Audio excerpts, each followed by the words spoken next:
In 1906, Pablo Valencia dared the journey from Mexico to California in search of gold. He survived without water for a week, 7 days. He was rescued and documented the experience of thirst. Saliva becomes thick. A lump seems to form in the throat. The tongue swells so large that it squeezes past the jaws. The throat so swollen that breathing becomes difficult, creating a terrifying sense of drowning. The face feels full due to the shrinking of the skin. Many people begin to hallucinate. The eyelids crack, and the eyeballs begin to weep tears of blood. When Pablo Valencia was found, his skin was like purplish-gray leather, scratched but with no traces of blood. His lips had disappeared as if amputated. His nose withered to half its length. His eyes trapped in a winkless stare. This is not a film about saving the environment. It's a film about saving ourselves. Because whatever one's environmental, political, or religious opinions, whatever one's race, sex, or economic standing, whomever of us goes without water for a week cries blood.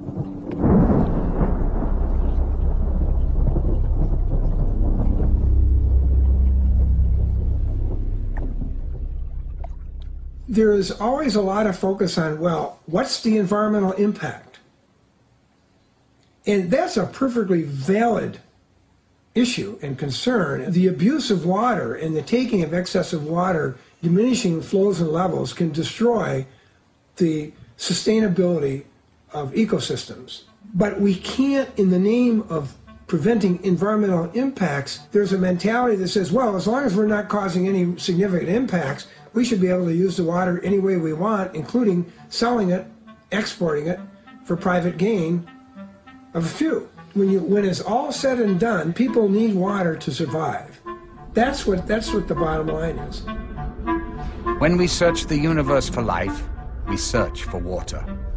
Because it is only from liquid water that all known forms of life exist.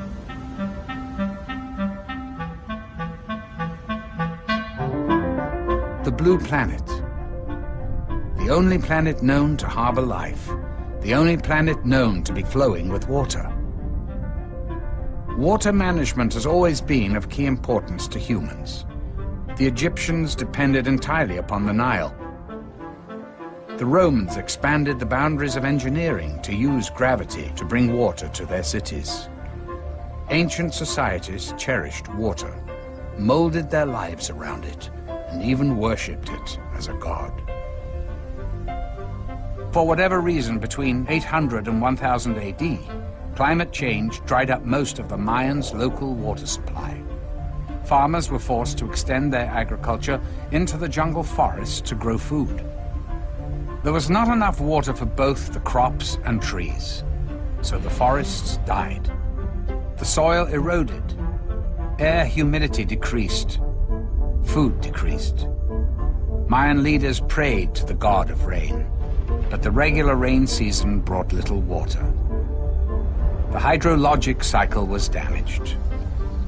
Life in the cities became less civilized, as the main focus of Mayan life became providing food and water. People abandoned the cities to begin a new life in the forests, in hopes that there was still a sustainable watershed there. There wasn't. But as we enter a new era combining high technology with the demands of global economic trade, we're entering into a unique stage of history.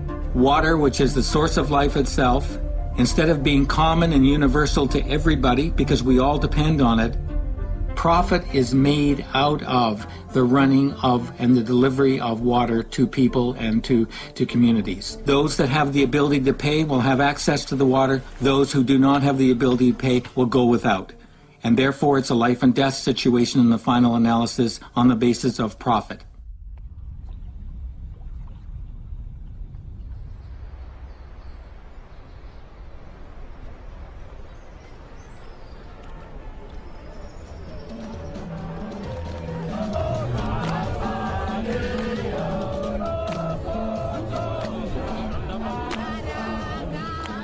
Thank you very much, and it's a great honor to be on this stage with you.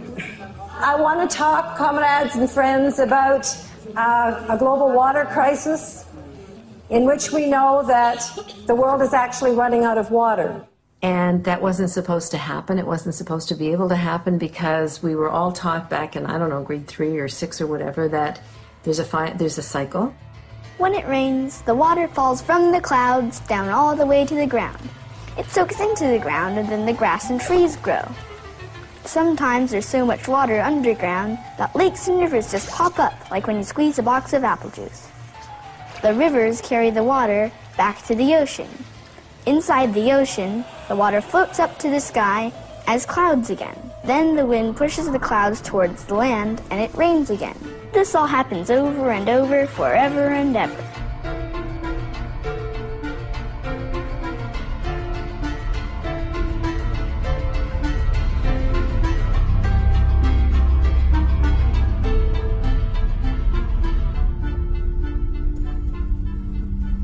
How is our water being polluted?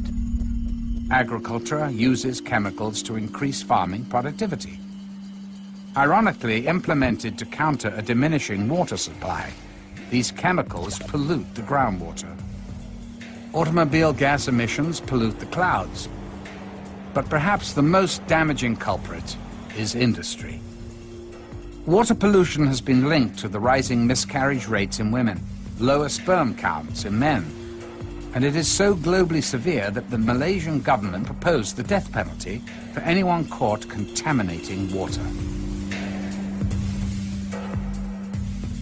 This is the most polluted river in the United States. There's active polio, tuberculosis, hepatitis. Well, we try and reason with the aliens and, tell them what's in the water and try and get them out. None of the agents are going to get in that water to get any of these aliens. They're just contaminated. We have a gate that we deploy across the river down the ways a little bit, and we'll deploy that gate, and then they'll all pretty much go back into Mexico. We already have a battery of shots that we take here at the local hospital. It's about 18 different shots for if any agent falls in that water to keep from contracting something. What we saw today was a river of human sewage. The water smells like nothing you could ever imagine, as much as 25,000 liters per second flow. Pasan los desechos de los hospitales, de las escuelas, de todo lo que ocurre en la ciudad, que descarga el agua en el drenaje profundo, viene a dar por aquí.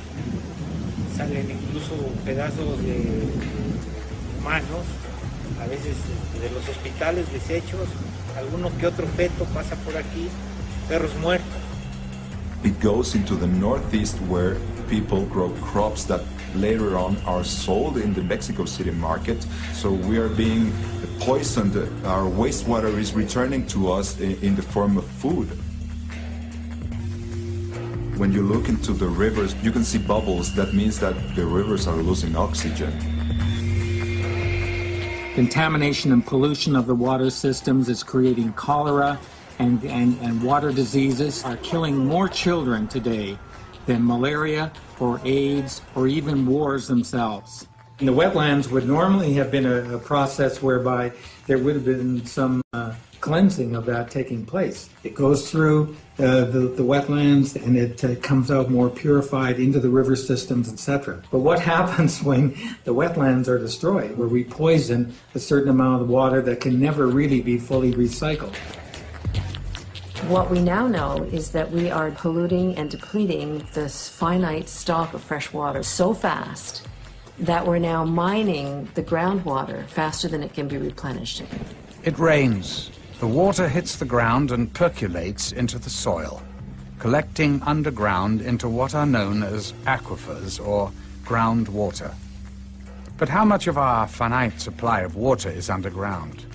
We can only estimate, as there is no reliable method to accurately measure, which is why our growing dependency on groundwater is such an urgent concern.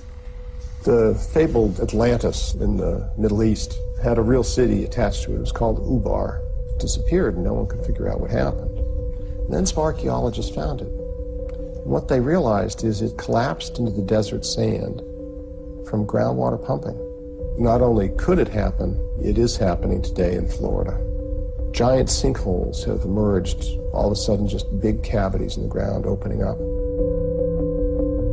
The effects are not always evident, as with a sinkhole or lost city. Entire regions can slowly and evenly sink as a watershed is depleted.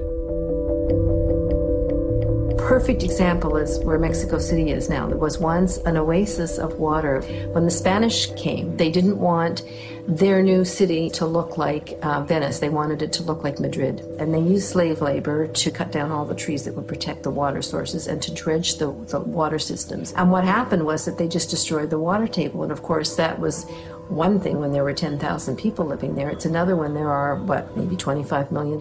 They've taken the rest of the water underneath the city. The city is literally sinking in on itself, and these great big churches are beginning to, go sideways.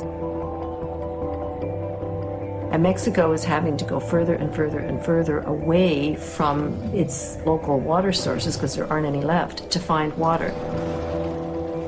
Human ingenuity has found out ways to get water from beneath the surface of the earth for thousands of years. What's changed, though, is the technology.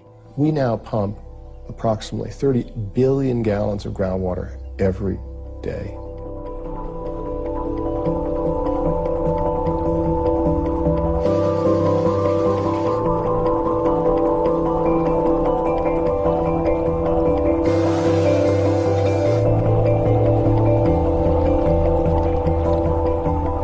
The farming community started tapping into our aquifers at a time when there really were not other demands on the resource.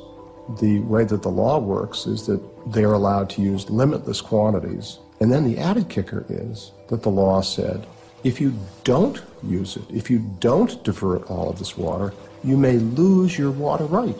So with that scenario, it doesn't encourage conservation of water. I mean, why am I going to go ahead and quit pumping to save water and lose everything?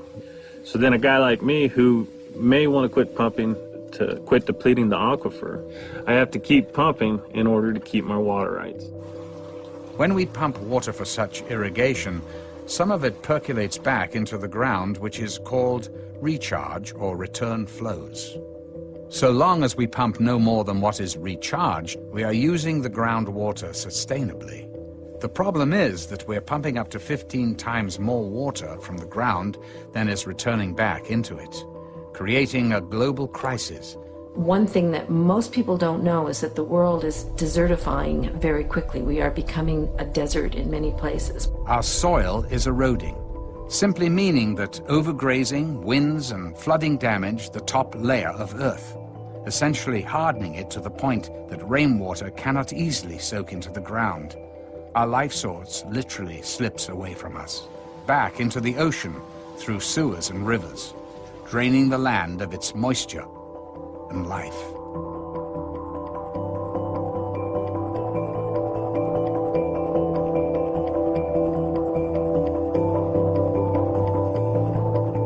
Že krajina, ktorú človek vysušuje, sa mení zo zelenej na žltú a výsledkom potom je, že všetká voda je skumulovaná v oceáne.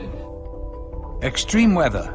A world of hurricanes and violent storms over the ocean, while the interior land receives less and less rain, or violent, harsh storms that simply erode the land more.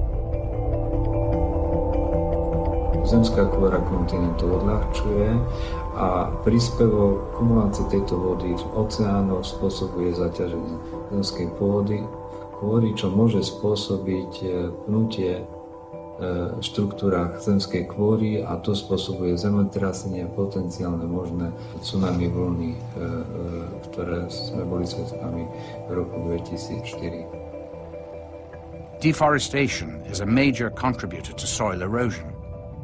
Tree roots absorb water and thus hold the watershed in place. When they leave the land, so does the water. Because the forests that held the water have all been logged.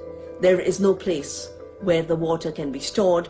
The rain still comes and runs away as instant surface runoff. Just what I feared. He's formed a gang, and they're whooping it up for a flash flood. They're rushing down the canyon. They've made a wall of water 20 feet high. Look out! No longer satisfied with flash floods, the gang is planning bigger and wetter floods. Junior's getting dangerous. He's getting tougher and bolder every day. But groundwater pumping cannot alone be blamed for our desertification crisis. Cities are growing and expanding. For the first time in human history, more people living in cities than in the countryside. We've replaced permeable ground with hardscape, with roofs, with parking lots, with homes. If it rains and the water doesn't hit the ground but hits the sidewalk or street instead, it can't soak into the ground and make trees. It just slides down the street back to the ocean and makes more clouds. This means that the ground gets really dry and the grass and trees die. Clearly, there is much more unpaved than paved land in the world, but the effect is cumulative and should not be underestimated. Celosvetovo zhruba 750 miliard kubíkov vody. Tento proces sa odštartoval po druhej svetovej vojne. Dá sa povedať, že teraz sme v polčase rozpadu vodného cyklu a o 50 rokov bude vlastne definitívny kolaps s vodnými zdrojami na globálnej úrovni. There is another problem with increased urbanization, which is our continued insistence to build housing for growing populations that demand more water than local watersheds can provide. People in the housing development, and they make money by turning houses, and they're very large companies. So their goal is to avoid the water issue that might limit the number of houses they might have. Instead of adapting our development to the available water supply of a region, we choose to force the world's water supply to adapt to our desired locations. What dams do is change the hydrologic cycle. They provide water during those months when the natural flow patterns do not. What's happened is that we built these huge hydro dams mainly to create hydropower and hydroelectricity. And when we've done that, we've done it in a very narrow framework, and we haven't thought about the fact that we're going to need water for other purposes. In this quest to conquer nature, as some label it, we've constructed close to 50,000 large dams worldwide. But if we are headed towards desertification by allowing too much rainwater to run off into the sea, then is it not to our benefit to dam water and prevent it from reaching the sea? One of the basic functions of rivers is to carry stuff from one place to another. And that stuff, which is really critical to the health of an entire watershed, it becomes completely and wholly interrupted when you build a dam. Dammed rivers fail to carry such nutrients and minerals downstream through the watershed, resulting in more soil erosion, less percolation when it rains, more runoff, and thus an increase in the desertification problem. When you trap water, it stops moving, and when it stops moving, it heats up because it's this nice warm soup full of nutrients that are not making it downstream. But then those things die, and then they eat up oxygen. All of a sudden, you've got a major water quality problem. A river is the lifeblood of an ecosystem, just like the veins and arteries bring blood to every part of our organism. When we have choked arteries, that's what's called a heart attack. A dam is the choking of the artery of the planet. So we really have to face the crisis here that what we were taught in school, that this finite amount of water could never run out, is technically true. But if you can't access it because you took it from an aquifer and you poured it into a desert to grow cotton, or you polluted it, it's of no use to us. And that's what we need to get into our heads. And there's nowhere to go in the world to get away from this. Rich people and people who live in water-rich countries will get away from it longer than people who are facing it now. But the world water crisis will face us all. But if there is going to be one single thing that is going to slam us into reality, it is going to be running out of water. We see all sorts of fresh water in our lakes and say, well, you know, what's the problem? We've got lots of fresh water. Once you drain a lake, that's it. There is no more water. We have to start focusing in on what is the renewable supply which comes through the hydrologic cycle. we are creating a situation where we have less and less of that renewable supply left. And with the help of water scientists, we have to really start to assess how much water we really do have to work with. What is that renewable supply, and trying to define it. That's the task at hand. We must be able to find out what the limits are and how to live within them.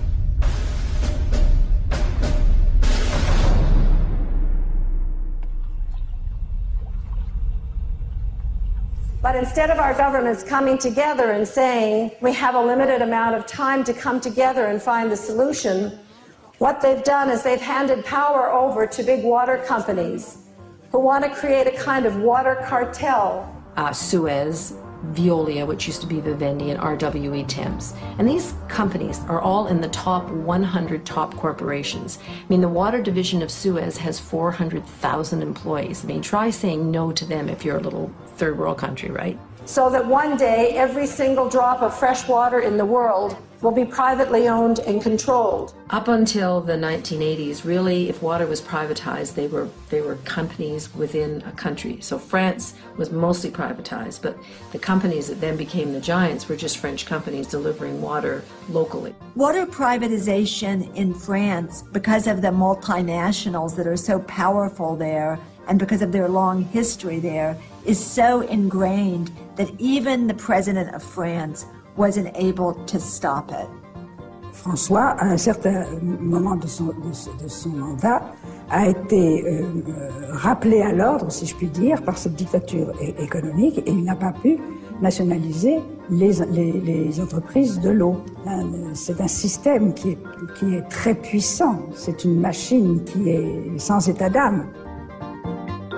And then in the 1980s, Margaret Thatcher came to power, and the Thatcher Revolution came into effect, and she privatized all the water in Great Britain. And that's when these big companies decided that they could start going global. At the same time, the UN was beginning to explore the language of water as an economic good and a commodity. And the very first time was at a very important conference in Dublin in 1992, which for the first time named water as a good. So you get the Thatcher-Reagan market economy ideology growing over here. You've got the companies all ready to go because they've been delivering inside nation states. And now you've got the UN saying, okay, we're ready to start thinking about water differently. It's not a right. So it all kind of converged together. Well, the World Bank is created after the Second World War to bring financial stability and development to the developing world. And it's supposed to be pooled money from the wealthier countries to help develop the global south. However, what's happened is that the World Bank has hooked up with the three big water private service companies in Europe. They basically started to work their way into the developing world. And the World Bank would say, in exchange for debt relief, now we want you to privatize water.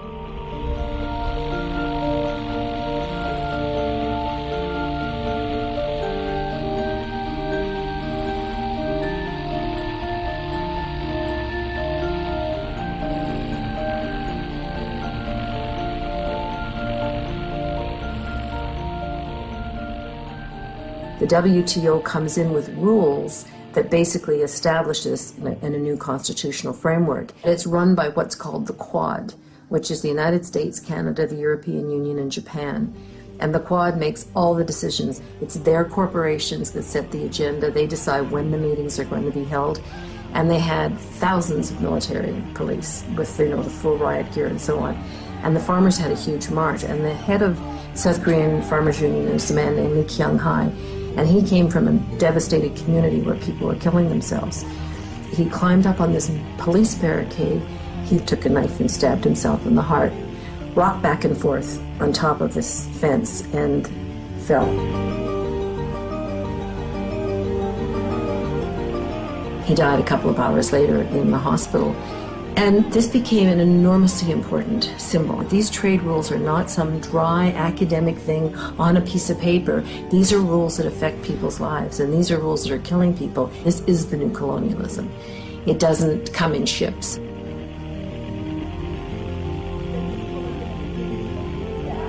But the facts, we've heard the facts at this meeting. We've heard about the underachievement and the failures of privatization. And we know that ultimately these corporations aren't accountable to the communities that they serve. They're accountable to their shareholders, and nothing's going to change that. People think that water privatization is just a problem in the global south and the developing world, but that's just simply not the case. We have the very same situation in the U.S.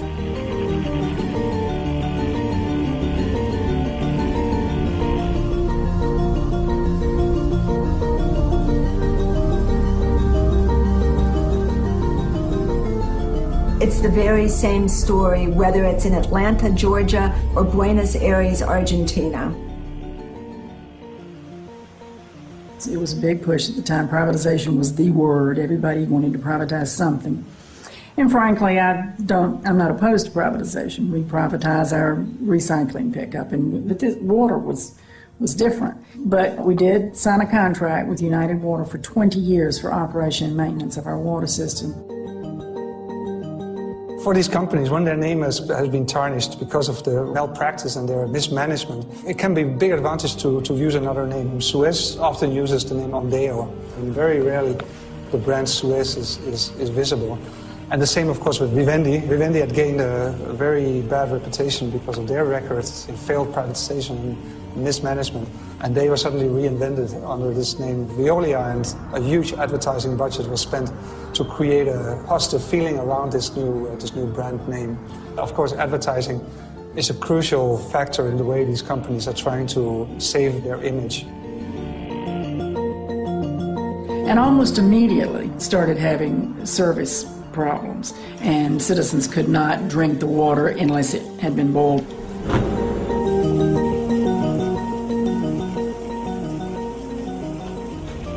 There are no clear-cut performance requirements and performance guarantees. We did require in the contract that they take all of our 550 employees for labor reasons. They usually slash the workforce, sometimes in half. So they cut out about 200 employees, and that could have been part of the reason for the service delivery. They couldn't find out where all the piping connections were. The workers themselves were the people that knew where things were. The mayor at the time was Bill Campbell, and Suez gave him a $6,900 campaign contribution, but he wasn't running for office. A trip to Paris where he and a female companion stayed in the best hotels and were wined and dined. Although 2 of the 3 water corporate giants are based in France, and French water has been privatized since the time of Napoleon, a small percentage of French regions have maintained their own water distribution through their city councils. The city of Grenoble managed its own water for over a century, providing good quality water at low prices to consumers. Suez bribed our mayor. Le maire de Grenoble a choisi de privatiser à Lyonnaise des Eaux Suez. Tous les services publics sont bien moins chers que les services privatisés. There hasn't been one example in the world where there hasn't been a hike in the water rates. Il n'y avait aucune raison logique de privatiser ce service qui marchait très bien. Sa décision de privatisation était en échange d'avantages personnels, avait acheté le maire de Grenoble. I'm not a big fan of government controlling a lot of stuff. I've been in government. I've worked in the federal government, I worked in state government, I worked in local government, and I see an extraordinary amount of corruption.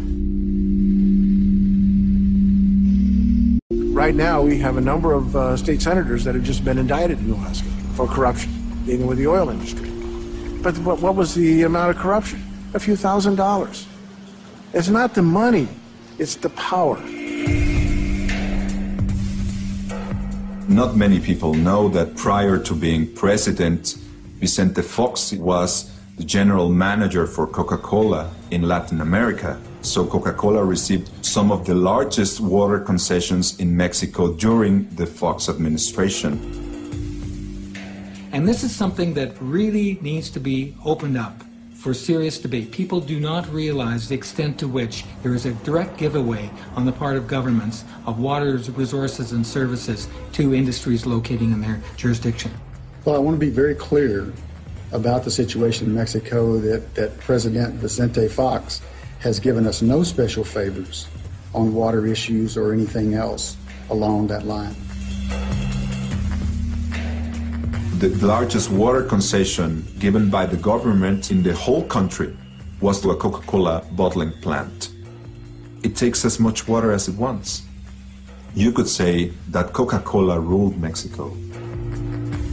If you really look at the controversy of whether water should be owned privately or water should be owned publicly, I see abuses on both sides. When water is only owned by the government, you have an opportunity for abuse. When water is jointly owned by someone who is a capital interest, a private interest, a profit interest, and government, you have a partnership that tends to balance those things out. The new face of colonialism comes in the form of Coca-Cola. You walk anywhere in Africa and it's Coca-Cola water. You cannot get anything but, you cannot drink the water out of the tap. You can't even find purifiers. You are an absolute slave to this company. Dasani is not meant to be a substitute for municipal supply, so we are absolutely in support of robust, comprehensible, and equitable water and sanitation systems. In this country, you have to pay more for this water than you pay for the same amount of Coca-Cola. So that's something. Dasani is in plastic bottles, and Coca-Cola are in glass bottles. Now, when you look at the price difference, what you're looking at is that the cost of producing those bottles is much higher. We have looked at, in the past, of bottling Dasani in the glass, but the plastic package is becoming very popular now, and what we're looking at is what the customers want. As you look at new ways to develop business, you look at also what the customer wants and needs are. The situation with the cost of Dasani is more about the packaging, and also plastic bottles are taxed at a higher rate than glass bottles.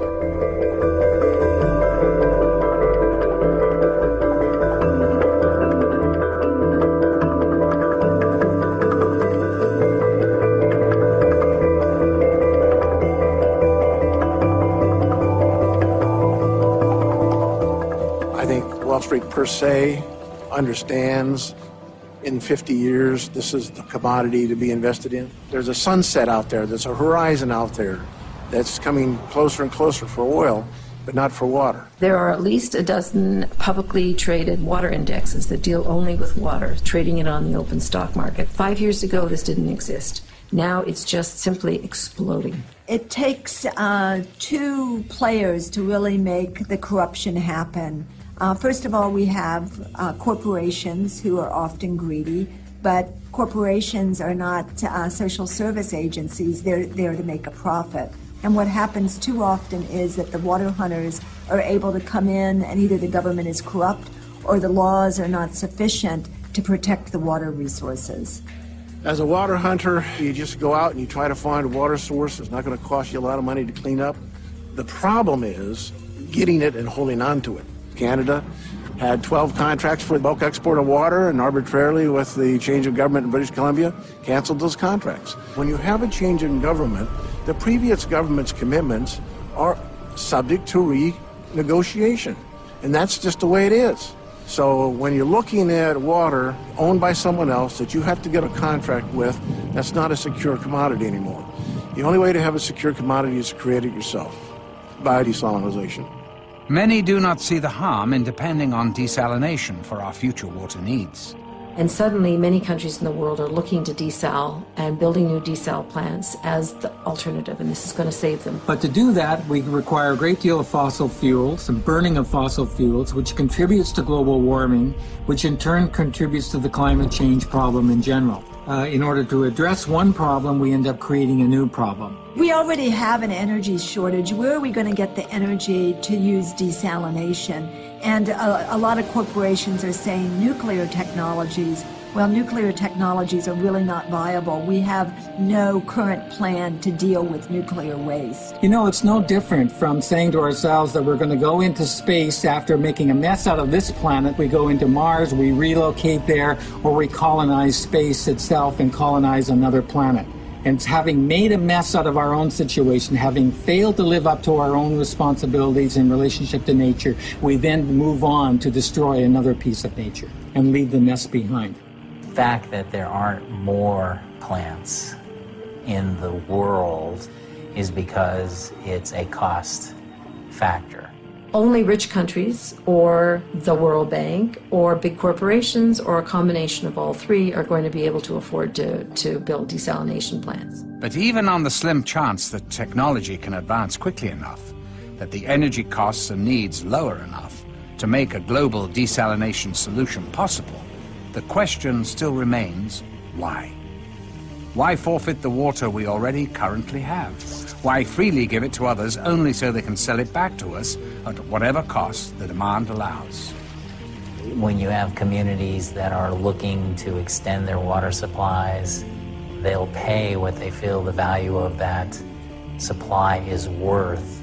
There are 87 corporations now building desalination plants, and the biggest water company of all is General Electric, followed by Procter & Gamble and Dow Chemicals getting into it. These are all companies that have seen the writing on the wall, and the writing on the wall is that water is the hottest property out there. I think you can add a 15% on that. I think if 15% is responsible, some investors will require 30.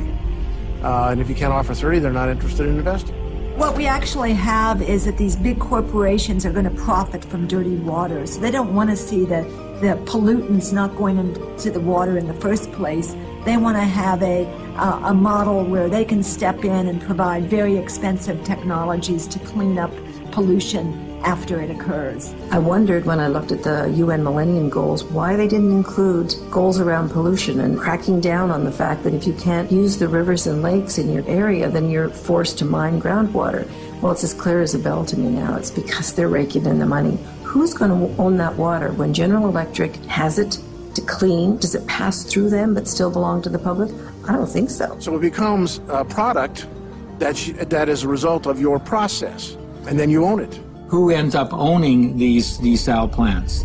Because if these desal plants are in private hands or even in government hands, because after all, water is the source of life, these desal plants are the way in which we get access to water, then those desal plants and who owns them ends up controlling our lives.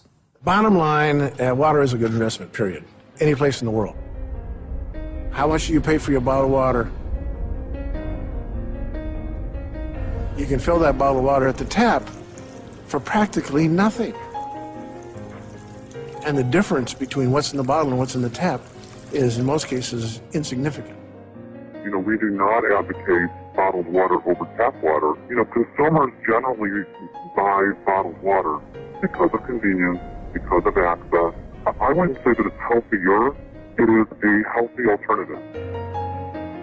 Because of the world water scarcity, the Great Lakes have been perceived to be a target. We were concerned about our wetlands, and actually my thought was it's our water, they don't have a right to take it, which wasn't correct. In our legal framework, corporations have the same rights as citizens, and so we see Nestle having the ability to go in and pump. Initially it started from a meeting that they had up in the town of New Haven. Naturally, Perrier had hired a consultant to study all of the effects of the pumping and so forth. And everything that they said, you know, nothing would happen, everything would be fine, there would be no problem with the lake. I talked to my hydrology buddy and I said, Tom, he said that this isn't going to affect the spring. And Tom snorted, he's not a hydrologist, he's a hydrostitute.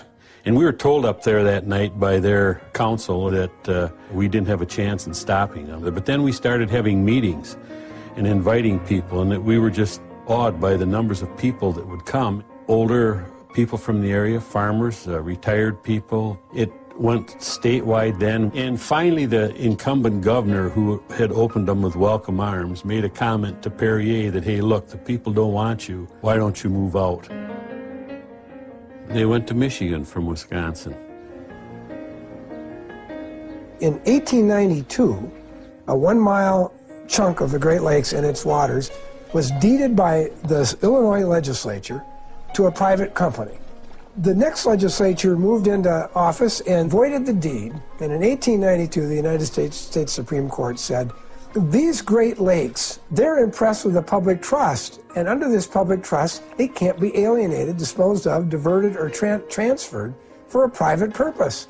That doctrine remains as lively and viable today as it did in the late 1800s. And that's exactly what became the basis of the lawsuit. MCWC was still waiting to hear the opinion when the letters from Nestle were sent to members of MCWC, young people that had expressed their opinion in the press, and Nestle then, they were going to do a slap suit against them. Where corporations actually step in and sue citizen activists. Usually they're suing them on something that's absolutely ridiculous, and often they'll lose, but the citizen still has to spend a lot of money on lawyers' fees, has a lot of worry. This acts as a deterrent to activism, and it is absolutely outrageous that corporations are being allowed to do this. And I was upset about that, but then... As far as trying to intimidate, it put heat on MCWC as an organization, and it really laid the heat in on my mom. You know, I didn't care what Nestle did to me.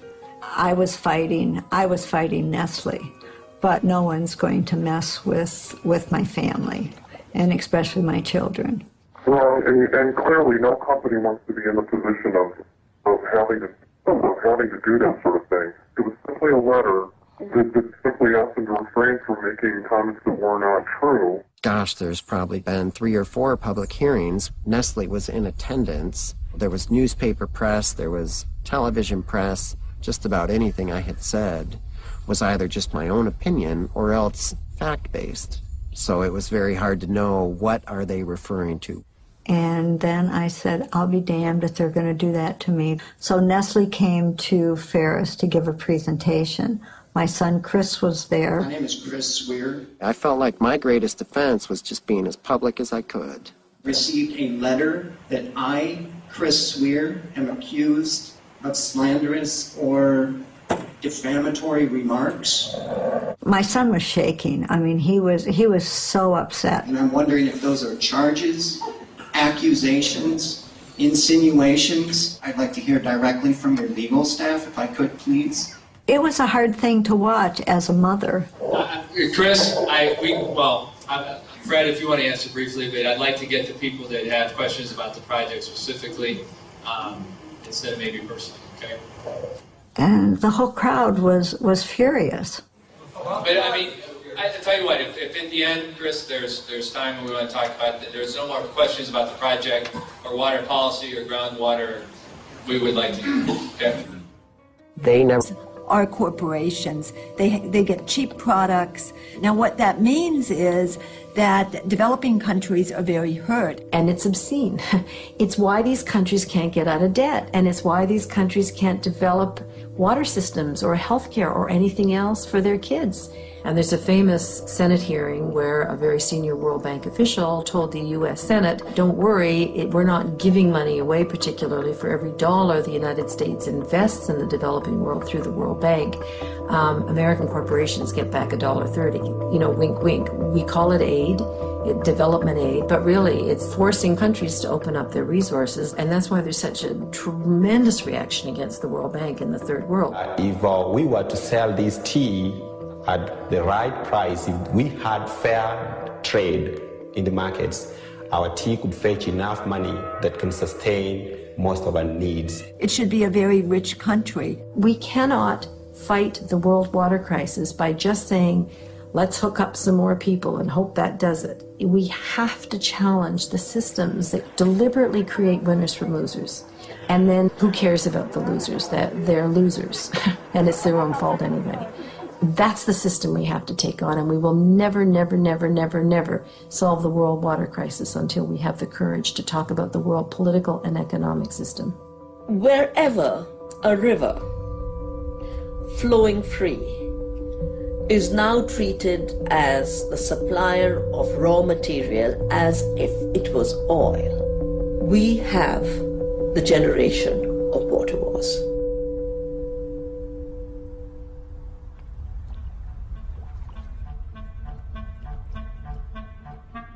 The Chinese, the symbol for water, not only means water, it means control. which I think is quite profound in the sense that controlling water is everything. And for instance, comes from Latin meaning river. The rivals were people standing on either side of the river throwing things at each other. And you're just going to see more of that as the technology develops to be able to suck water out of the atmosphere. Now you're going to find water from the atmosphere in clouds being stolen. New techniques for controlling the weather are being tried. When conditions are right, rain is made to fall by seeding clouds with dry ice or silver iodide. It's happening in China and some other places where a particular village pays for a plane to go up. They make it rain before the cloud gets to the next village. So there's real anger and real political tension.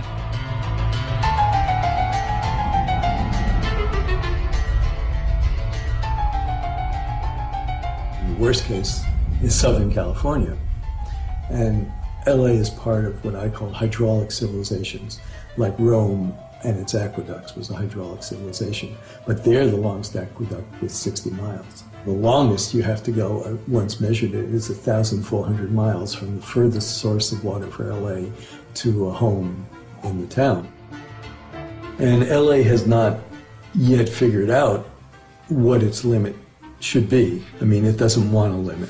In the LA area itself, which is about 18 million, if it was on its own water, it would only be 3 million. First thing LA is going to do is try to put a lot of farmers out of work and close down the farms and take that water. When the water system doesn't work, then the civilization goes.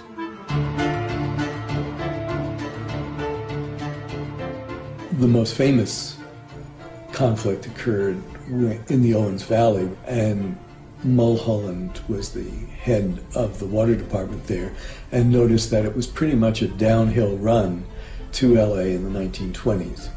And so he got together a whole bunch of investors to divert all the water from Mono Lake and send it down through an aqueduct to LA. It put the farmers out of business, and there was a big, violent rebellion. In two different instances, tried to blow up the aqueduct. They partially succeeded once, and then they were arrested, and then they sent in kind of goon squads to get rid of the farmers, and then they paid them off. The last great water war in the United States was 1934, when Arizona sent in the National Guard because California, again, was building a dam across the Colorado to divert the water to California without giving Arizona any. And the ferry captain that took people across the Colorado put a cannon on the front of her ferry, and they went up and threatened the dam. But it led to the Secretary of the Interior to stop the dam. One of the most bloody water wars is still being fought over the river Kaveri, that farmers of Karnataka and farmers of Tamil Nadu both required more water out of that river. A bandit of Tamil origin, Veerappan, kidnapped a Karnataka actor with the demand in the U.S. can undersell the farmers in Mexico. A lot of that water actually stays in the corn and is then transported to another ecosystem and is completely lost. For instance, here in Kenya, they grow most of the roses that are sold in Europe, and they export them. And they're grown around a beautiful, beautiful lake called Lake Naivasha, which is being depleted at an appalling rate. All done by foreign corporations, huge, great big flower plantations. If they keep doing this, within 5 years it will be a putrid puddle. So here's one of the driest continents on Earth, exporting water, being told by the World Bank to export its water to get its way out of debt.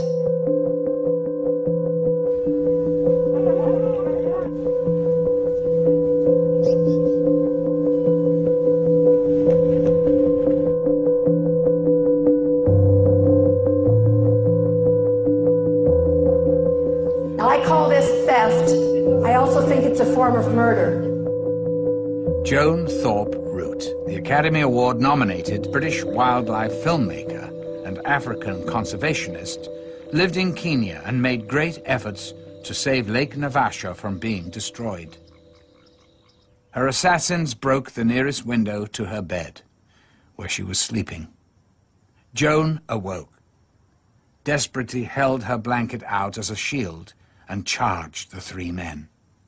The men fired their AK-47 assault rifles from outside the window, riddling the room with bullets through the lace curtains.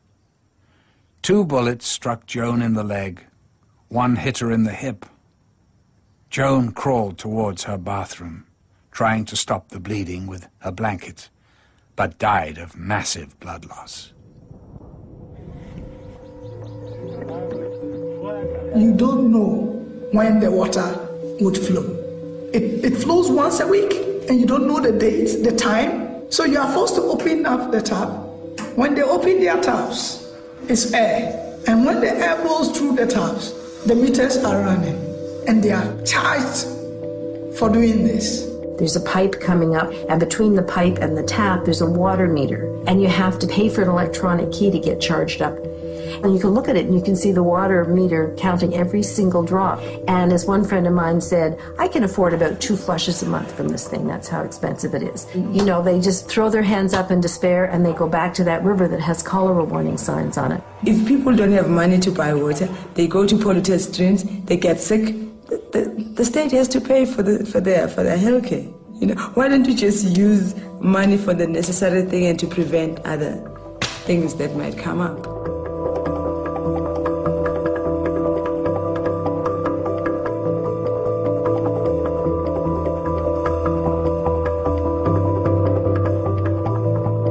In the house, I'm the only one employed and I buy water, I'm going to limit or ration the people who are living in that house. That's why then you get domestic violence. Because now, I want to do my laundry, but because my sister is the only one employed, she determines when I do my laundry. You know, parents will take the tokens that they use into making sure that the water can run, you know, wherever they go, maybe to work and all that. And then during the day, kids don't have water.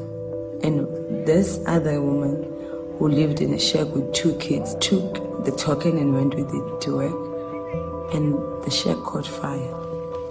And there was no water to stop the fire. And even the neighbors are saying, we don't have money to stop hair fire, you know? These projects are taking away our humaneness.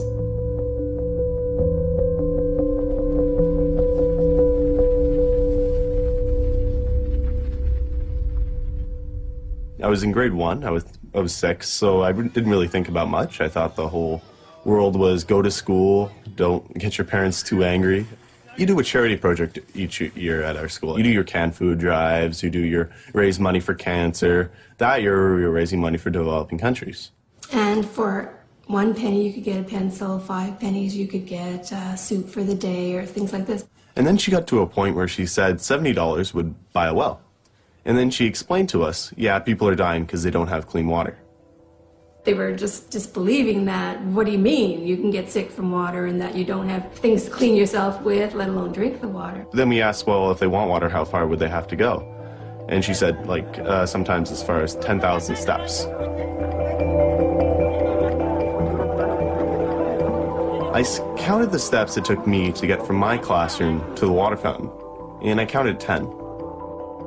She said, yeah, $70 would buy a well, and it would stop it so people wouldn't have to walk so far. So I thought, okay, that sounds like a good idea, so I'll go home to my mom and dad.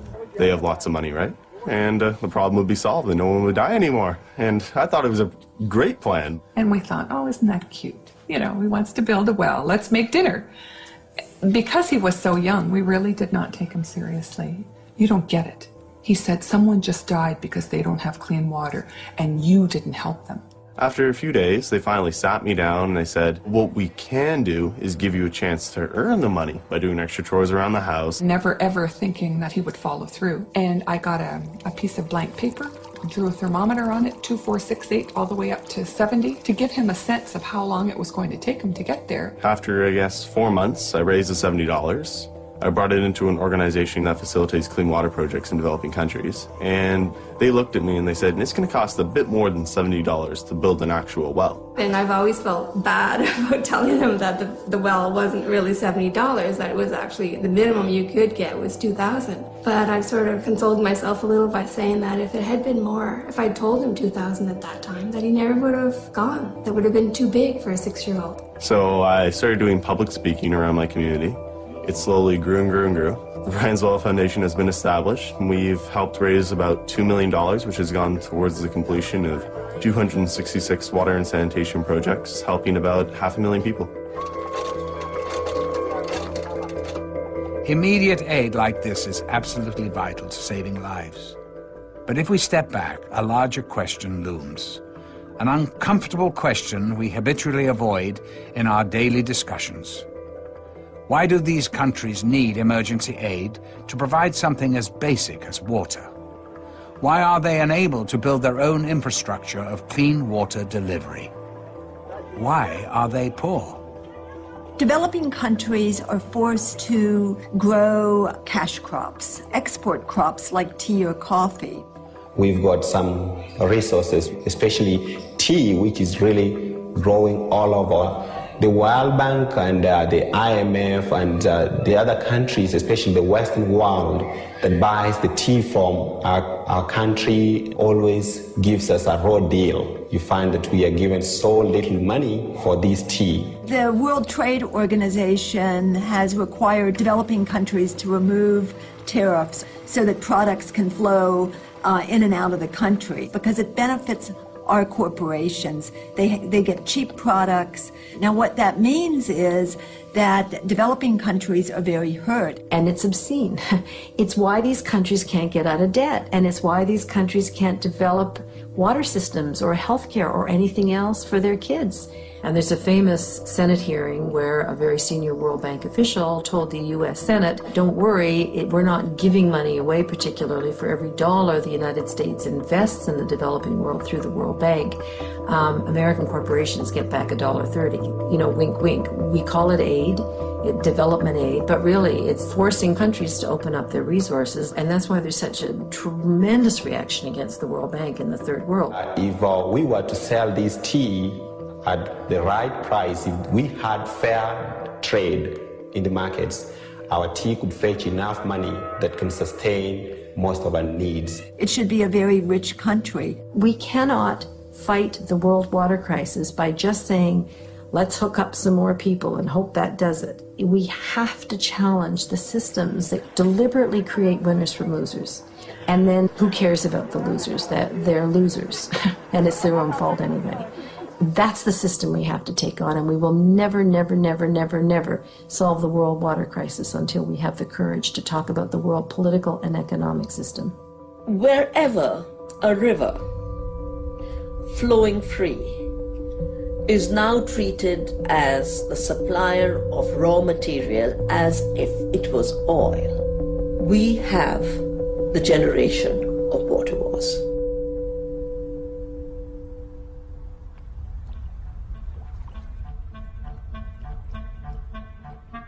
The Chinese, the symbol for water, not only means water, it means control, which I think is quite profound in the sense that controlling water is everything.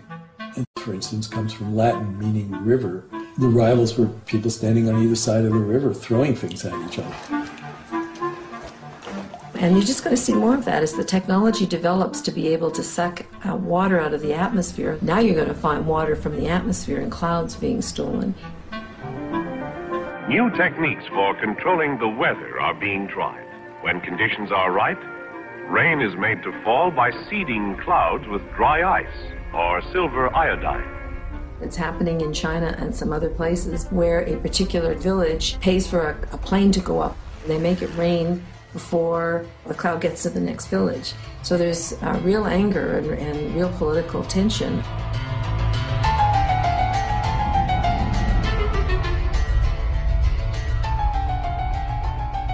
The worst case is Southern California. And LA is part of what I call hydraulic civilizations, like Rome and its aqueducts was a hydraulic civilization. But there, the longest aqueduct was 60 miles. The longest you have to go, once measured it, is 1,400 miles from the furthest source of water for LA to a home in the town. And LA has not yet figured out what its limit should be. I mean, it doesn't want a limit. In the LA area itself, which is about 18 million, if it was on its own water, it would only be 3 million.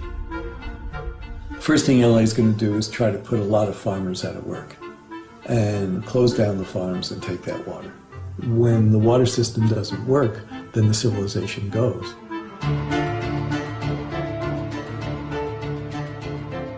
The most famous conflict occurred in the Owens Valley, and Mulholland was the head of the water department there, and noticed that it was pretty much a downhill run to LA in the 1920s. And so he got together a whole bunch of investors to divert all the water from Mono Lake and send it down through an aqueduct to LA. It put the farmers out of business, and there was a big, violent rebellion. In two different instances, tried to blow up the aqueduct. They partially succeeded once, and then they were arrested, and then they sent in kind of goon squads to get rid of the farmers, and then they paid them off. The last great water war in the United States was 1934, when Arizona sent in the National Guard because California, again, was building a dam across the Colorado to divert the water to California without giving Arizona any. And the ferry captain that took people across the Colorado put a cannon on the front of her ferry, and they went up and threatened the dam. But it led to the Secretary of the Interior to stop the dam. One of the most bloody water wars is still being fought over the river Kaveri, that farmers of Karnataka and farmers of Tamil Nadu both required more water out of that river. A bandit of Tamil origin, Veerappan, kidnapped a Karnataka actor with the demand that large amounts of water be released to Tamil Nadu. It was really as a chess game in the water wars. I was doing a major study on conflicts over resources for the United Nations University. This fat file of mine on river water conflicts suddenly had no more coverage because the entire issue was now being presented as an issue of religion, not water demands and water conflicts. So many water wars are presented as religious conflicts, when in reality they are fundamental conflicts over resources. Well, I want to tell you about one country tonight, and that's the country of Bolivia, South America's poorest country. Several years ago, the World Bank refused to guarantee a $25 million loan to finance the investment program of the local water co-op and forced Bolivia to sell its water systems to a subsidiary of Bechtel. The water prices now account in Bolivia for more than they pay for food. Well, I have a story to tell you tonight, and that is that the people rose up in Bolivia.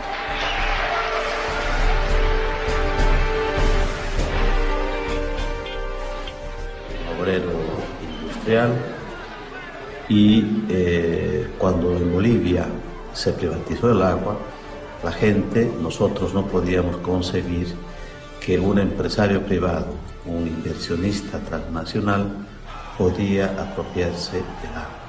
Es decir, la gente o tenía que pagar del agua o tenía que dejar de comer, y por lo tanto no tuvo otra alternativa que decir no a la privatización del agua. Una rebelión popular, una forma organizativa de multitudes de gente, que desde los campesinos hasta los vendedores de las calles, y empezamos una resistencia.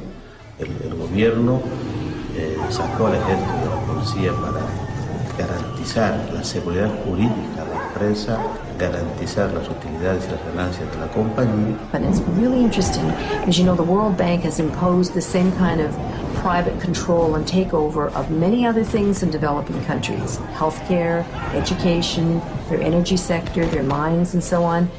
But when it comes to water, something happens and people say, I couldn't stop you there, or I didn't know how, or I thought maybe you would be right, but you are not taking my local water.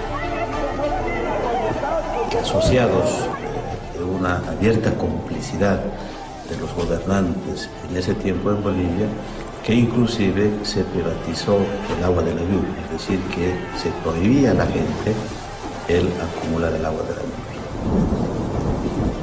And this is where you get the civil wars, because the army is brought in to control local dissent against these transnational corporations. Who are you protecting? There's your people without drinking water, and you're protecting foreign investors from North America and Europe? Más de 100 heridos de bala, numerosos detenidos. Civil, hubieron más de 20 francotiradores que mataron e hirieron a la gente. 17-year-old Victor Hugo Doza was killed by a shot through his face.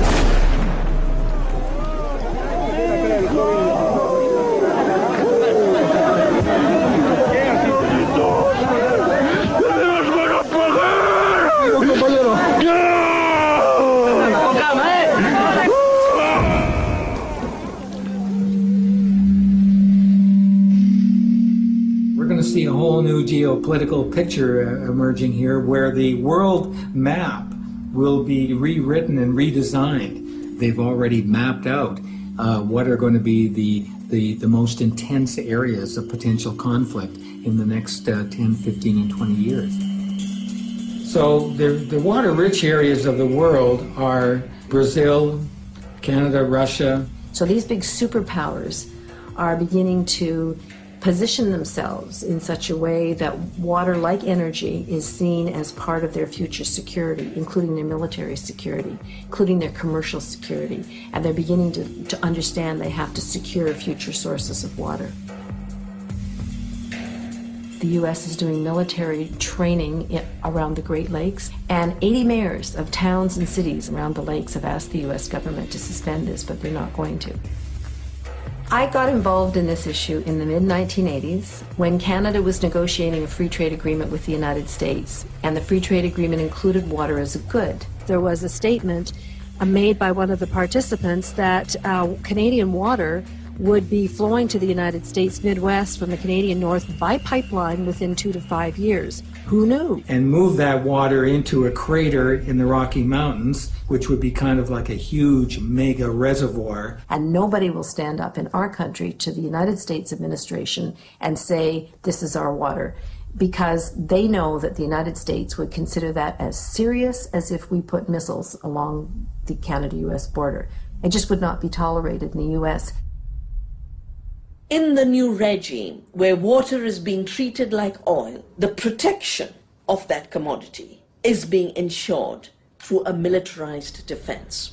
And the good part of Brazil sits over top of the largest aquifer in the world, which is called the Guarani Aquifer. This is going to be a major source of fresh water in the future. Very recently, the United States has established a military base located just inside the border of Paraguay.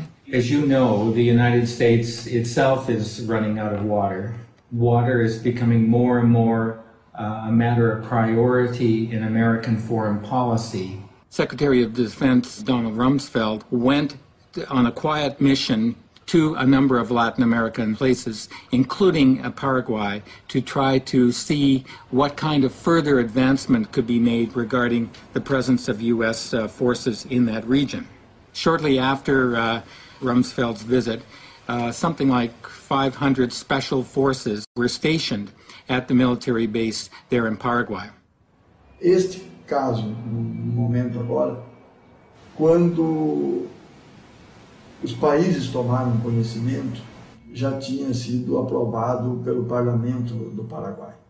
It remains to be seen what will happen and what they're doing there exactly as to whether the purpose of that military base is really to secure a military presence at a very pivotal location for exercising some measure of control over the Guarani Aquifer and water takings from the Guarani Aquifer. In the last few weeks, there's been a report in the media about George W. Bush, the president, purchasing land in Paraguay The speculation is that that has to do with wanting to have access to the aquifer and pump water out of the aquifer. Jenna Bush, who is the daughter of George W. Bush, had paid a quiet 10-day visit to Paraguay, in particular meeting with top officials in the government. And as it turned out, what was happening, at least this was what the speculation was in the press, was that she was about to facilitate the purchase of something like 100,000 acres of land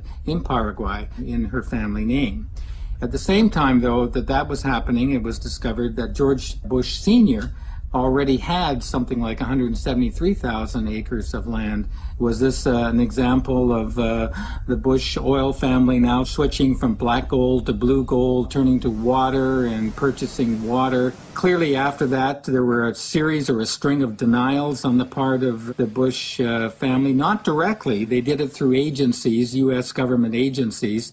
Eles negam a construção da base.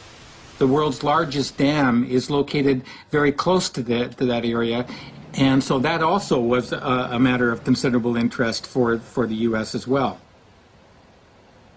Os americanos, não diria o povo americano, mas uma parte dos americanos, principalmente de seus governos, tem uma visão muito militarista, economicista e predadora. E quando não conseguem no convencimento, vão pela força. A visão economicista, a visão imediatista, é a mesma visão que levou, em outro campo, ao americano ter o que teve no Vietnã, como agora no Iraque. Será que essas lições eles não aprenderam ainda? I mean, there's no question that that region of the world is the Middle East of water in the future.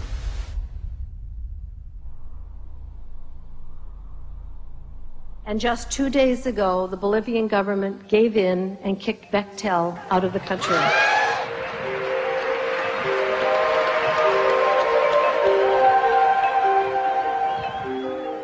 Humble Bolivians, led by a 45-year-old, kicked one of the world's biggest engineering companies out of the country for its criminal behavior and told the World Bank to go the hell with it. Bueno, 2 días después de la victoria popular, yo tuve la posibilidad de viajar a Washington. Primera vez en mi vida que salí a Estados Unidos. Segunda vez en mi vida que salía fuera de mi país. And this simple shoemaker from Cochabamba, Bolivia, gave one of the most moving speeches I have ever heard. Solo somos dueños del agua y del aire. The only thing that is ours anymore is our water and our air. Posibilitó la pérdida del miedo que se tiene frente a los poderes constituidos económicos, financieros, políticos y militares. Es que la única fuerza capaz de transformar el mundo, capaz de transformar la sociedad, es esa capacidad de unidad, de organización y de movilización de la gente frente a cualquier poder. And people were so moved, they not only clapped for him, they got up on their chairs, like a standing ovation that wouldn't end. It was just a stellar moment. Because this is a really scary story, and it's a true story, and we really are running out of water. It doesn't have to be that way, okay? And that's the most important thing to say, is that it's not too late. The earth is amazingly elastic in terms of coming back. The ability of the earth to renew itself is stunning. Aj najlepšou formou boja proti privatizácii vodných zdrojov je mať viacej vody okolo seba vo svojom životnom prostredí. Je to vlastne Gandhiho filozofia. Blízko vo svojom prostredí a tým pádom stráca zmysel obchodovania s vodou. Riešením je veľmi jednoduché. Vrátiť vodu do vodného cyklu a začať zavodňovať krajinu dažďovou vodou. We need to dig holes. If we dig holes in the sand, we can trick the water into staying so it doesn't run away to a river or ocean when it rains. The water will sit in the holes and soak into the ground. Then more trees will grow. We prepare very simple, very cheap solution, and we invite youngsters and volunteers every year about summer camp, 2 weeks. About 40 to 100 people make manually, for example, small wooden dams on small streams, on water holdings, and to accumulate water. There's a huge difference between these water catchments and dams, because dams, what happens is that a large amount of water, land area gets flooded, we create these huge reservoirs, then the water becomes stagnant in them, and the mercury, it starts to spread throughout the water system itself, and it creates a whole different set of problems. In these water catchments, what happens is that the water is trapped so that it goes right into the ground itself, and therefore starts to replenish the groundwater systems. A môžeme vlastne mať zo žltej krajiny zelenú. Povedzme, pre vysúšené regióny sveta, ktoré môže with creation of clouds in atmosphere and create of raining. This model can to create million and million jobs for poor people around the globe. Blue alternative solution is very easy, simple, cheap, solving of complex problem. And it, quite frankly, is the antidote to desalinization. This is the kind of approach that we need to take in order to revitalize and rebuild our groundwater systems.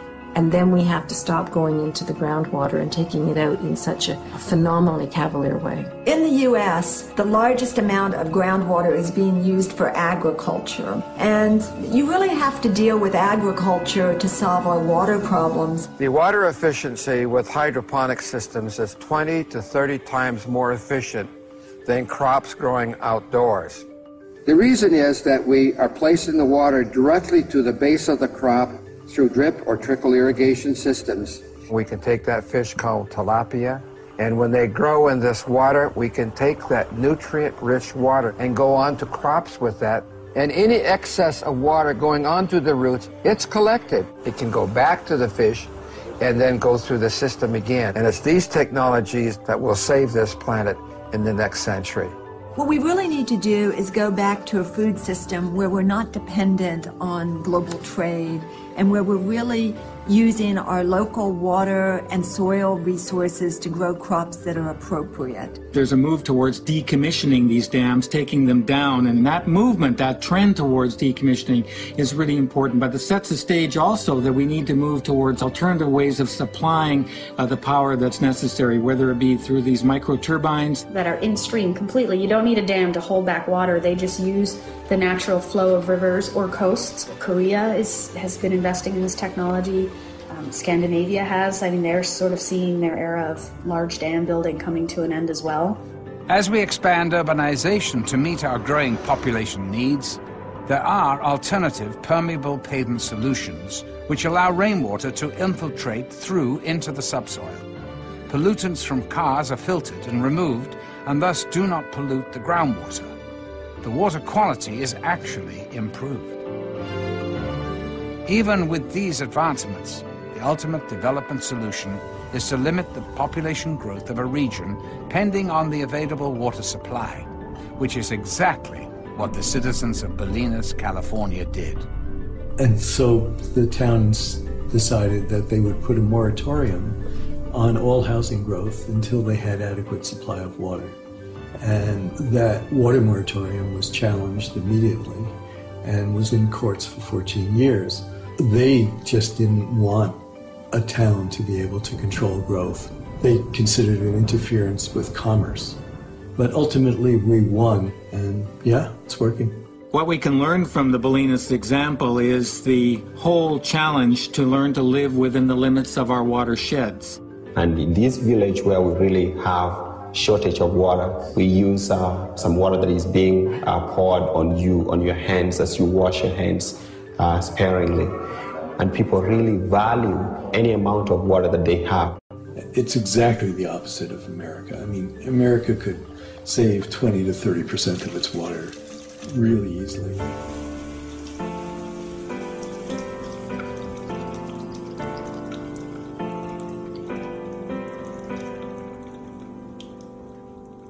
If we adopted the toilet style of Israel, for instance, which has two buttons, one for urine and one for feces, the one for urine is less than a quart. You know, everybody takes water for granted. We're going to have to grow a constituency for water issues. Think about climate change. Groups have been working on climate change for 20 years, and it's taken that long for the general public to be aware of it and for us to begin to make the legislative and regulatory changes that are necessary to really solve the problem. We need to do that for water. To call for a United Nations Convention that explicitly states that water is a human right and a public trust that must not be denied to anyone on the basis of inability to pay. Demanding that we put this language in an international framework at the United Nations. Because the operations of these corporations, these water barons, have now gone global, this has gone beyond nation-state law and requires us to bring in some kind of instrument at an international level to control these companies. And that led to the really exciting change in Uruguay. En el Uruguay se privatizó el servicio de distribución de agua potable. A poco de haberse establecido, los precios se elevaron exorbitantemente. El agua que se distribuyó en algún momento estuvo contaminada. Se llegó incluso a cortarle el servicio a una escuela. Los uruguayos, con una larga tradición democrática, promovieron la reforma de la Constitución. Where citizens were able to pass a constitutional amendment that actually established the right to water and forbids privatization. That's the model that we've been using when we talk to groups around the world and the model that we're promoting. So we're looking for a small group of nations to begin a process within the process in the United Nations. There are some powerful countries opposing the right to water, most prominently the United States.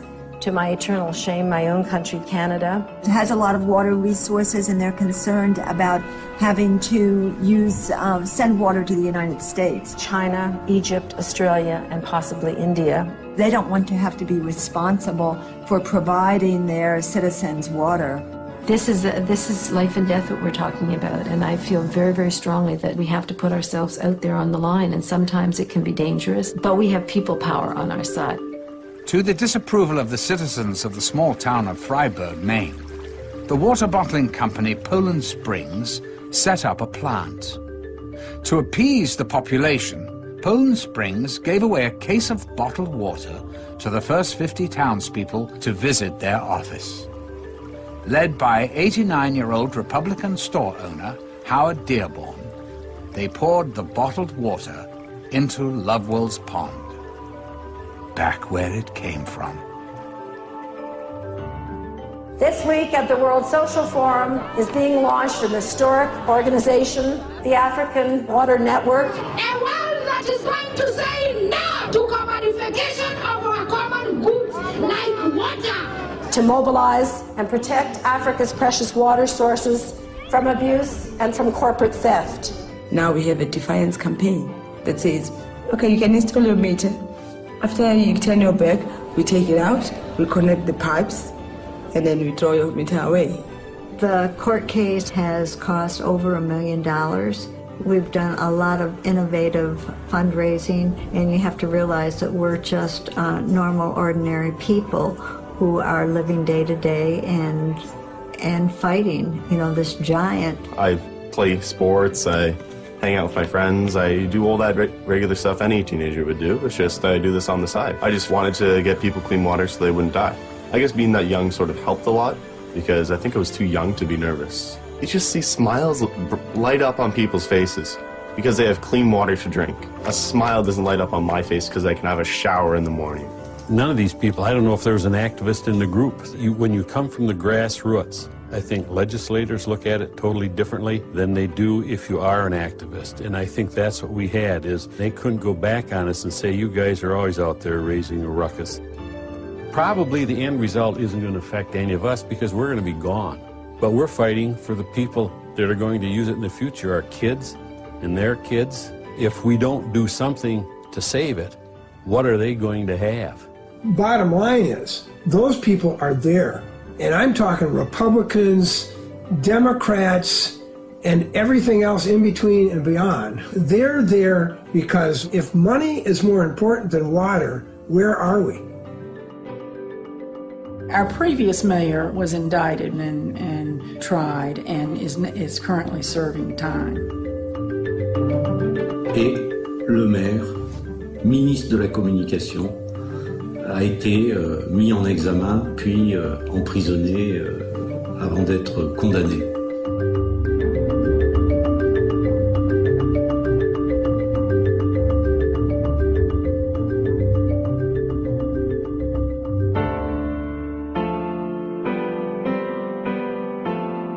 We've made some serious enemies. I've made some serious enemies for myself. But as my mother would say, serious people have serious enemies. Because it's not going to necessarily happen through governments alone. It's not going to happen through industry and by corporations. We, the people, must become the water guardians of the 21st century. What water is in my backyard? What's the name of the watershed I live in? We should all know that. Just the way we know our town and our state.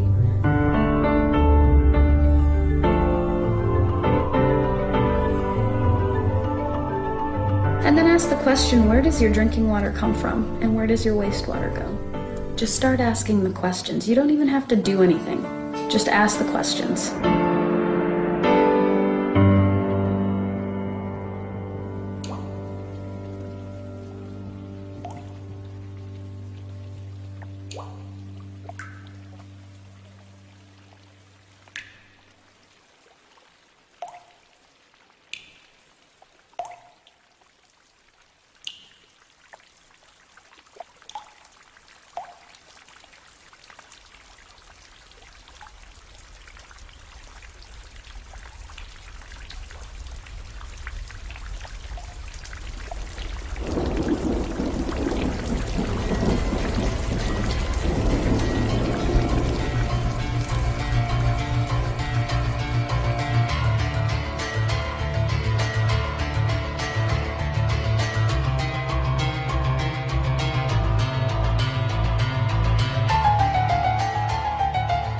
What I think is really weird is, even though my brother is 6, turning 7, and I'm 8, turning 9, I still can't use the monkey bars, and my brother can. They were selling Ice Mountain at the school cafeteria. My principal came into my class, and then I told my teacher that I had to talk to her about the Ice Mountain thing. This is my problem poster about what Ice Mountain's doing. They're draining the lakes. When they drain the lakes, they're also draining the springs and the wells. And this is just like one of my little glow-in-the-dark things. Before Ice Mountain, after Ice Mountain, mud flat. And then over here, the solution. Send letters to the decision makers. Boycott Ice Mountain. I showed these posters to the school board, my class, and student council in Michigan, despite lawsuit in court. Well, Mrs. Hart, she said that there was going to be no more Ice Mountain in the entire school district. A bunch of articles just because of one little thing I did. And also, most importantly, let your voice be heard. Like the one time when I was at a meat store, I saw that they sold Ice Mountain, and then I talked to the store manager, and then he said, okay. And then the next time when I went, no Ice Mountain, the entire store. I felt very happy because I knew that I did the right thing.